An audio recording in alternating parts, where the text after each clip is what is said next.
Bonjour à tous. Donc Arnaud Foulon, je suis animateur dans l'équipe de l'animation du réseau national énergie partagée. Alors aujourd'hui on va parler co-développement. Alors historiquement le co-développement ça n'a pas été la notion première qui a été développée par le mouvement de l'énergie citoyenne. Ça a d'abord été l'investissement citoyen, puis le développement tout court. Et en fait, petit à petit, on s'est rendu compte de deux choses. C'est que d'une part, si on veut faire des projets qui ont un impact énergétique, financier dans un horizon de temps assez court, on est sur des horizons 2025-2030 pour atteindre des objectifs forts de production d'énergie renouvelable, il va falloir qu'on développe des projets de taille industrielle. Et la deuxième conclusion qu'on a eue, c'est pour faire des projets de taille industrielle, on ne va pas réussir à le faire tout seul, des acteurs non professionnels, citoyens ou publics. Il va falloir qu'on travaille avec des opérateurs, publics ou privés, mais dont c'est le métier. Euh, voilà. Et donc, on a la chance aujourd'hui d'avoir un écosystème qui s'est largement enrichi d'opérateurs publics comme DSM, d'opérateurs privés comme, et en plus relevant de l'ESS, de l'économie sociale et solidaire, comme des Enercoop, comme Énergie Partagée, comme certaines coopératives comme KTNR, et qui constituent de fait des partenaires aujourd'hui de choix pour co-développer. Et puis, des opérateurs privés qui de plus en plus se sont ouverts à ce type de manière de faire des projets de taille industrielle et ont changé leur manière de faire. Leur manière était je fais seul et puis je revendrai un jour le projet. Et puis de plus en plus, ils comprennent que c'est intéressant de le faire comme on le propose, c'est-à-dire de le faire à plusieurs dès le début et de rester sur le long terme dans le projet avec les autres actionnaires locaux. Voilà, donc c'était pour resituer un peu l'arrivée de cette notion du co-développement chez nous.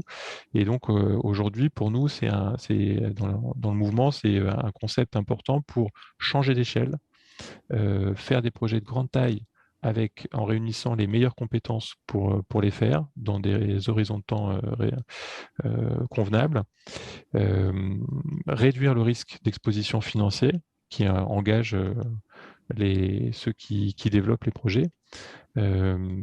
Et puis, c'est une manière pour nous de prendre pied tôt dans la conception des projets pour bien travailler les choix essentiels dans le projet et pas arriver trop tard à la fin du développement quand tous les choix ont été bouclés.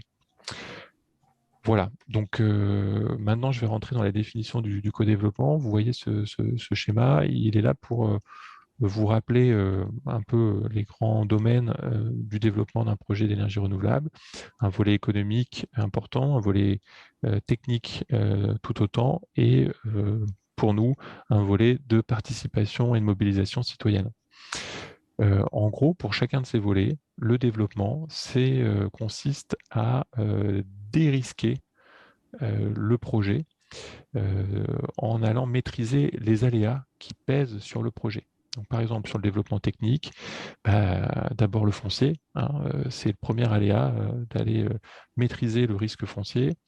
Mais ensuite, il y a l'urbanisme et la conformité aux documents d'urbanisme. Il y a obtenir l'autorisation avec le dépôt et l'obtention du permis de construire. Il y a travailler finement les impacts en termes de biodiversité et s'assurer qu'il n'y ait pas d'impact rédhibitoire. Et puis, on peut même aller jusqu'à l'acceptabilité du projet et travailler celle-ci jusqu'au bout. Voilà, différents domaines, différents risques et aléas qu'il va falloir lever à travers des études et du travail. De même, sur le modèle économique, il y a des risques à maîtriser en phase de développement. C'est le raccordement qui va avoir un impact économique très fort. Le gisement, de pouvoir bien mesurer le gisement, donc la quantité d'énergie qu'on pourra produire grâce aux sources en présence. Et puis, c'est sécuriser un tarif de vente du kilowattheure ou de la calorie sur un certain temps pour sécuriser le modèle économique. Et tant qu'on n'a pas sécurisé, le projet, on va dire, est risqué.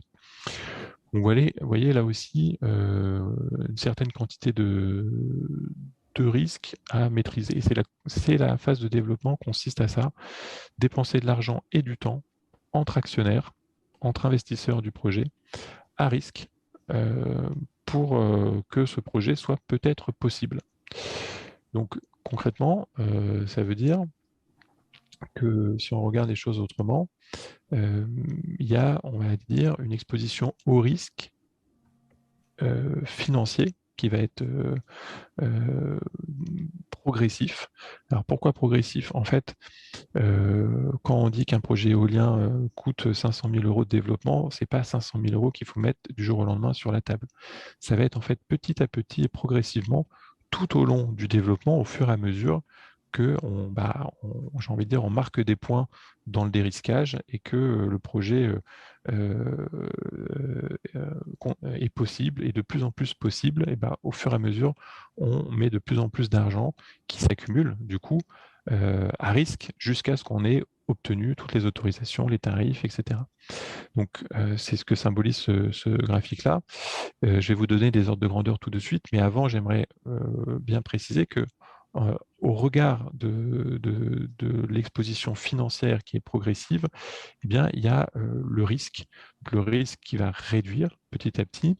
Là, c'est schématique. On devrait, si on voulait être plus précis, faire un décrochage important au niveau du risque, c'est-à-dire que le risque réduit drastiquement à la fin du développement et des autorisations. Une fois que le projet est obtenu, il y a encore des choses à faire, hein, le montage financier, et puis le chantier. Il y a encore du risque, mais il y en a beaucoup moins une fois qu'on a sécurisé tout ça. Et puis en phase d'exploitation, il y en a toujours un petit peu et il remonte un peu en fin de vie avec les besoins de maintenance et vieillissement des installations. Voilà. Donc vous voyez, c'est bien fait. Le risque est maximum quand on ne met pas encore beaucoup d'argent sur la table. Et puis, il est minimum quand là, on a financé l'intégralité des machines et qu'elles sont en exploitation. Voilà. Et donc derrière, il y a une logique économique que nous ne remettons pas en question dans son essence. On essaye de la modérer à énergie partagée dans notre démarche d'économie sociale et solidaire, mais on ne la remet pas en question. C'est la logique économique qui dit plus un investisseur prend du risque, plus il est légitime à attendre une forte rentabilité par rapport à d'autres qui ont pris moins de risques, qui s'exposent moins et qui du coup sont moins légitimes pour demander autant de rentabilité. Voilà, c'est une mécanique économique. Nous, derrière, on essaie de l'encadrer, de la modérer, mais on la remet. Elle est quand même à l'œuvre en phase de co-développement dans les discussions. Pour les ordres de grandeur, vous voyez, pour du photovoltaïque au sol de 8 MW installé, on va être sur 10 000 euros au début pour s'assurer que le projet, ça vaut le coup de se lancer. Ensuite, la phase de développement, ça va être en gros 200 000 euros à risque. Et puis, le financement, une fois que le projet est dit dérisqué, on va avoir besoin de mettre 8 millions d'euros sur la table pour financer l'achat des installations, des machines, des panneaux, les installateurs, le chantier, etc., jusqu'à la mise en service. Et ça se fait avec le concours des banques qui, en gros, viennent prêter sur ces 8 millions d'euros 6 à 7 millions d'euros en dette. Et puis, en gros, on va dire que les actionnaires, investisseurs, vont devoir investir. Alors, du coup, avec un risque beaucoup plus faible qu'en phase de développement, mais ils vont devoir beaucoup plus investir, puisque là, il va falloir qu'ils montent à 1,5 million ou voire 2 millions d'euros de fonds propres. Voilà. Dans l'éolien, si on regarde un parc de 18 MW aujourd'hui, donc 18 MW, c'est 7-8 éoliennes selon leur puissance, c'est 500 000 euros en développement, donc sur plusieurs années, hein, sur 5-6 ans de développement. C'est ce qu'on appelle un CAPEX, un montant d'investissement de 27 millions d'euros d'investissement. C'est 23 millions apportés par les banques, en gros, et 4 millions en fonds propres par les actionnaire. Il faut aller apporter 4 millions une fois que c'est dérisqué avant de pouvoir convaincre les banques. Voilà, quelques ordres de grandeur. Donc, si je me résume, et la notion qu'on veut vous faire passer, c'est que le co-développement, c'est du développement ENR, ça veut dire c'est du dérisquage et du financement à risque d'un projet d'installation d'énergie renouvelable. Co-développement, c'est parce que c'est à plusieurs et qu'à plusieurs, ce sont des acteurs qui vont avoir les bonnes compétences pour bien maîtriser les risques, mais ils ne vont pas forcément avoir les mêmes stratégies, les mêmes intérêts sur toute la ligne. Voilà, et c'est ça la complexité du co-développement, c'est de travailler avec des acteurs qui sont très complémentaires en termes de compétences pour que le projet se réalise, mais qui peuvent avoir des intérêts, des stratégies différentes, typiquement entre des acteurs publics, privés, locaux, citoyens. Ils ne vont pas être alignés tout le temps, partout, sur toutes les décisions et sur tous les choix à faire. Voilà. Et donc pour nous, le co-développement est vraiment important parce que ça permet d'impliquer dès le développement les acteurs du territoire. Je continue en vous donnant... alors, je vous reparlerai, on a fait une synthèse qui est téléchargeable sur notre site internet pour expliquer ces notions-là. Ça, c'est la notion que je vais introduire, elle me paraît très importante parce que donc, vous voyez en fait 3 scénarios possibles. En ligne, c'est 3 scénarios différents. Et en colonne, ce sont les étapes de vie d'un projet. Donc, en première ligne, vous voyez un scénario où l'opérateur privé, ce qu'on appelle le développeur, a initié le projet, il est majoritaire en phase de développement, et ensuite, regardez, en phase de construction et d'exploitation, il disparaît. C'est-à-dire qu'il sort en fin de développement, c'est plus son métier, ça ne l'intéresse plus, il fait affaire à autre chose, et là, dans ce scénario-là, ce sont d'autres actionnaires qui viennent lui racheter ses parts et devenir actionnaires du projet, les citoyens et les opérateurs publics ou ESS. Deuxième scénario, le développeur aussi a initié le projet, mais il va rester en phase de construction et d'exploitation, mais vous voyez, en exploitation, il va devenir vraiment, on va dire, co-gestionnaire avec les autres acteurs. Et puis un troisième scénario où il n'a pas forcément initié le projet, et en tout cas, il est minoritaire en phase de développement, et il le reste, mais il va rester tout au long du projet. Voilà 3 scénarios possibles, il y en a plein d'autres, et vous allez le comprendre en fait, que en fait, ça va dépendre à chaque fois, il va y avoir un agencement particulier entre les acteurs en présence, et ils vont tous avoir des stratégies différentes de rester plus ou moins longtemps dans le projet, et de rester plus ou moins fort dans le projet. Et donc, il va y avoir des entrées et des sorties du projet et qui correspondent à leurs besoins, à leurs stratégies. Et le co-développement, c'est aussi, du coup, dès le début, dès la phase de développement, s'accorder entre investisseurs sur où est-ce que chacun se voit si le projet réussit à la construction et à l'exploitation. Et de se mettre d'accord, même si le schéma, la réalité pourra faire que ça ne sera pas exactement comme prévu, mais déjà de prévoir les entrées et les sorties et les grands principes, notamment sur les rachats des parts. Vous comprenez que d'ailleurs, pour nous, un projet citoyen, il y a l'enjeu de maîtriser les reventes d'actions pour que, en gros, idéalement, sur le long terme, il y ait de plus en plus d'acheteurs, d'investisseurs locaux qui achètent les parts des actionnaires historiques ou extraterritoriaux du projet. Alors, donc, il y a autant de configurations qu'il y a de projets. Il n'y a pas de modèle idéal, néanmoins, on commence à avoir une méthode, et cette méthode qu'on essaye de diffuser dans notre réseau, à travers nos formations, à travers des publications qu'on fait, et je vais vous en livrer 3 étapes sur ce co-développement, mais vous pouvez retrouver ça en détail dans la synthèse qui est en libre accès téléchargeable sur notre site internet. La première, elle est évidemment de prendre son temps entre partenaires pour s'écouter et apprendre à se connaître, partager les valeurs, la vision que chacun a du projet, ses propres contraintes à chacun, notamment ses circuits de décision, et comprendre ses intérêts. Et donc pour ça, on a besoin de comprendre où est-ce qu'il se positionne sur le marché, quand ce sont des acteurs professionnels, ou quand ce sont des acteurs locaux, bah, où est-ce qu'ils se positionnent dans le projet, qu'est-ce qu'ils veulent faire, est-ce qu'ils ont les compétences en face, et puis la capacité à financer ce qu'ils prétendent faire. Et voilà. Donc ça permet de bien comprendre le positionnement que chacun veut avoir dans le développement et puis dans la suite du projet. Une fois qu'on s'est mis d'accord, qu'on a vraiment envie de travailler ensemble et de faire le projet ensemble, il y a une analyse commune de la valeur du projet, de ce que ça va coûter, de ce que ça va créer comme valeur, et du risque du projet. Et donc là, l'analyse commune valeur et risque, elle est très importante pour se parler avec les mêmes termes et parler de la même chose. Derrière, quand on a réussi à faire ça, bon, il y a toute une phase de contractualisation. On y reviendra avec le témoignage de Bertrand. Il y a une phase de répartition des rôles à un niveau très opérationnel sur le qui fait quoi. Parce que l'enjeu du co-développement, je vous le rappelle, c'est de dérisquer un projet et c'est pas de faire un bateau qui ne soit pas pilotable. Il faut que ce bateau il arrive à bon port avec tout son équipage et tous ceux qui y participent. Et pour ça, il va falloir être très efficace dans la répartition des rôles et le qui fait quoi. Donc il y a des outils pour ça et voilà.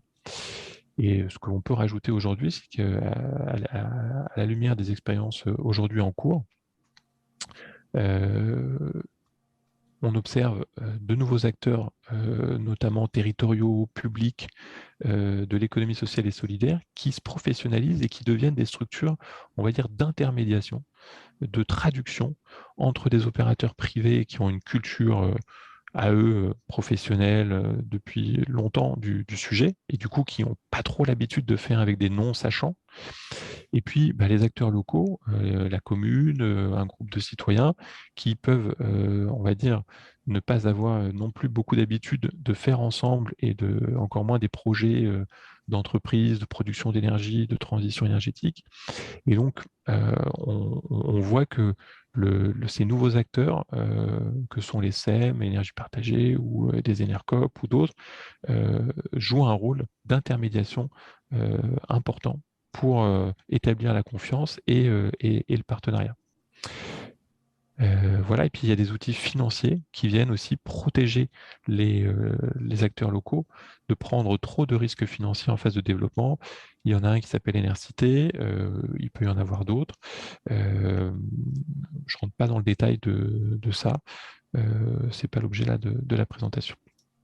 Si on regarde la place que peut prendre une collectivité ou des habitants dans un co-développement, sur un projet qui arrive sur leur territoire, il n'y a pas de réponse univoque et aveugle à donner. Ça va dépendre à chaque fois du territoire et de son profil, on va dire, de là où il en est dans la transition énergétique, dans son projet de territoire. Donc voilà, ça va dépendre du projet politique, des compétences, de l'appétit au risque, de la capacité à s'entourer, de la dynamique locale associative, des capacités d'investissement à risque ou à s'organiser pour financer la phase à risque. Voilà, et c'est quand on a vu cet éventail on va dire d'indicateurs qu'on peut commencer à dessiner une place que pourraient prendre les acteurs locaux, sachant que voilà, si on brosse les différentes places possibles, bah, il y a la posture classique qu'on connaissait jusqu'à présent, surtout pour les collectivités, pas pour les habitants, de rentière de la fiscalité ou éventuellement des loyers. Voilà, ça c'est la posture classique qu'on connaissait. Et puis, de plus en plus se sont développées ces dernières années des postures plus actives, soit pour faciliter les projets, soit carrément pour être partenaire en co-développement, voire aller encore plus loin et être en maîtrise d'ouvrage sans partenaire et faire par soi-même le projet. Voilà. Et donc, si je détaille un petit peu cette réflexion préalable qu'il faut avoir avant de se lancer, ben, on peut se dire que c'est intéressant de se poser la question selon ces quatre axes-là. La gouvernance, finalement, comment les acteurs locaux souhaitent que les décisions soient prises dans le projet, avec eux, sans eux, avec d'autres. ça va être essentiel. Dans le financement également, et donc dans le financement, c'est quelle capacité de financement on va réussir localement à mobiliser. Dans la concertation, c'est jusqu'où veut-on mettre en débat le projet et les grands enjeux qu'il soulève avec le territoire. Et puis, en termes de retombées économiques, est-ce qu'on est déjà très content de la fiscalité des loyers ou est-ce qu'on veut plus? Et on sait qu'il peut y avoir beaucoup plus de retombées économiques pour le territoire. Et donc, jusqu'où on veut maximiser ces retombées économiques en termes de recours à des prestataires locaux ou en termes de retour financier pour l'investisseur local. Voilà, donc si on se pose toutes ces questions, on commence à dessiner une stratégie possible d'implication dans le projet. Le tout aussi, évidemment, ne dépendant pas que de la volonté des acteurs locaux, mais aussi d'où vient le projet, qui est à l'initiative, et puis quels sont les risques qui pèsent sur le projet et quelles compétences faut-il s'adjoindre pour le réaliser. Du coup, est-ce qu'il y a besoin d'acteurs privés? Est-ce que les acteurs locaux sont prêts à prendre et à enrôler à certaines tâches à mener? Voilà, toutes ces questions à se poser pour se positionner.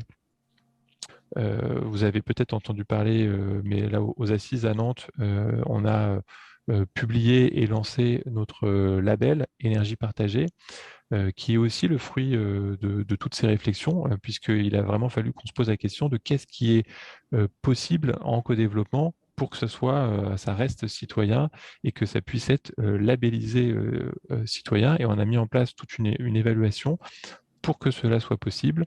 Je ne vais pas rentrer dans le détail, mais pour vous expliquer notamment sur les 2 critères principaux que sont le financement dans